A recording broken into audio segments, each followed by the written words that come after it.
Morning everybody, it's me Mr. A and welcome to the first poetry challenge of this week, poetry challenge number 2. Before I get onto this though, I'm going to read out some entries from last week's poetry challenge. Thank you very much to those who entered. Indeed, thank you to some of the parents who entered as well. I had a couple of emails from parents with sound quains that they'd come up with, and having done yoga myself, I can relate. I laughed really hard reading those. They were really good, thank you. And so here we are. First one is by, let's do, first one from Joshua C. Okay, in Meerkats. My home, arts and craft time, lots of amazing books, lots of amazing yummy food, soft bed. Thank you Joshua for that, well done. And the next one from Alyssa. We have Mummy, she is the boss, she's like a dry cleaner, she is half human, half cat, Mummy. Very nice, thank you. And from Gabby, Gabby P in Rhinos, we have Tornado, strong and windy, look like big ice cream cones, sucks up people and furniture, tornado.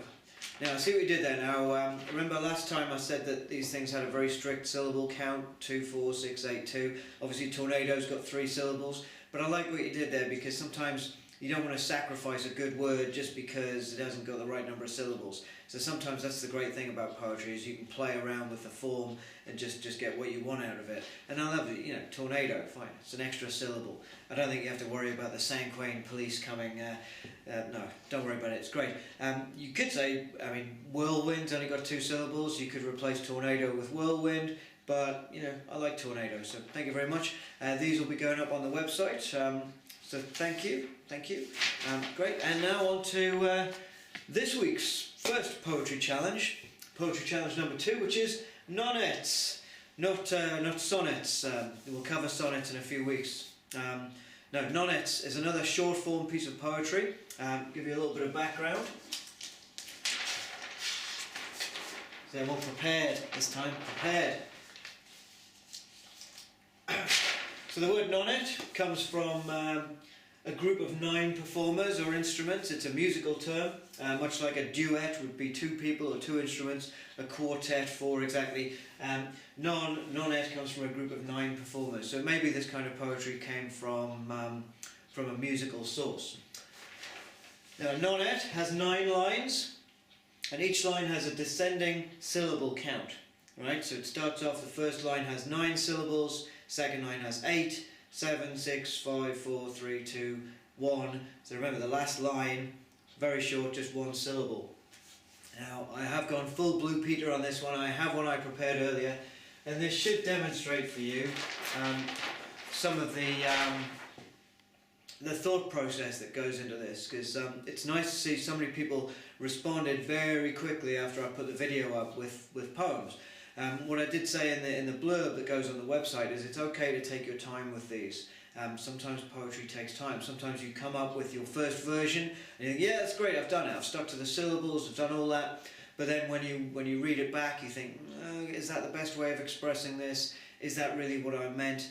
And so it's good to kind of sleep on it, you know, spend some time reading it, spend some time away from it, and then come back and say, is this the right message I'm trying to put across? So here's mine.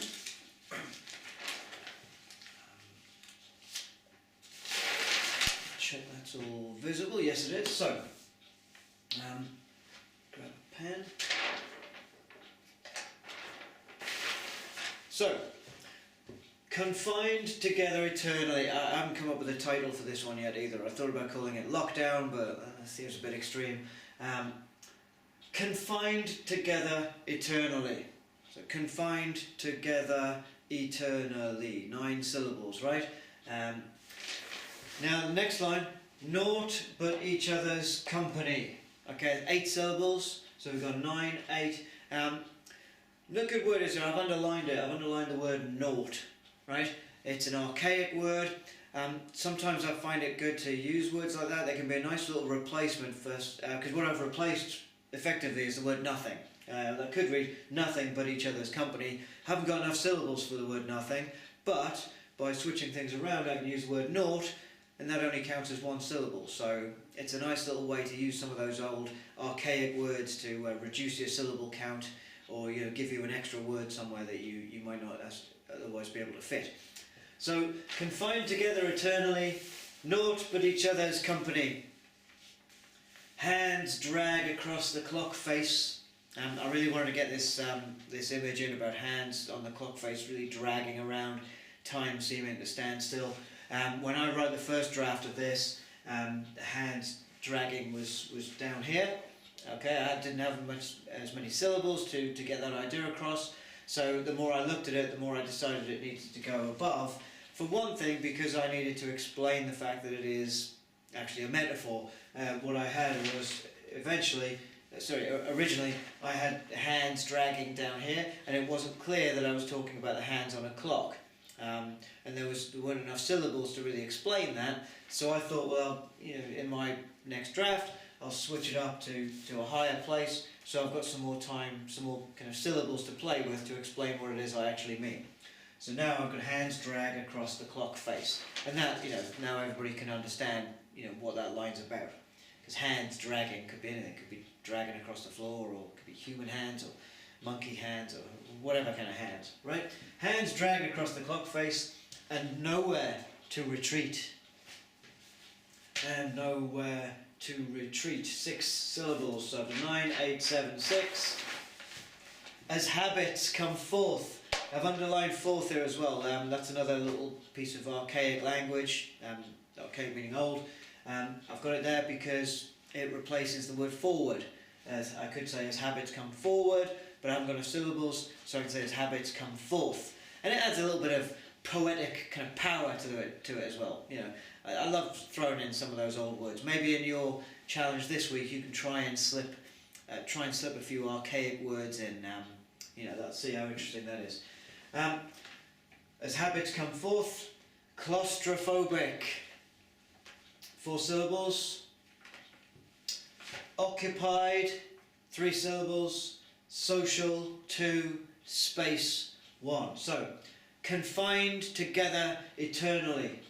Naught but each other's company. Hands drag across the clock face, and nowhere to retreat. As habits come forth, claustrophobic, occupied, social, space. Alright, so there you go. That's my nonet for the week. It's quite bleak. Sometimes when I'm doing poetry, I tend to go as bleak as I can, just to explore those kind of feelings. That's not really what life's like in my house or here. It's just a kind of it's like a worst case scenario. I find poetry is great for that kind of thing. You can really just kind of dig down and explore, and when you come out of it, you end up feeling a lot better about things. Because anyway, so that's my nonet. As you can see, so we follow the structure 9, 8, 7, 6, 5, 4, 3, 2, 1, and that's it. That's how you do it. I can't wait to see what you're going to come up with. Do be careful when you get to the end. When you get to the end and you've got very few syllables left, you really need to be careful about the words you choose. Right? Now, with poetry, you want to make sure that every word has a reason for being there. Every word has meaning.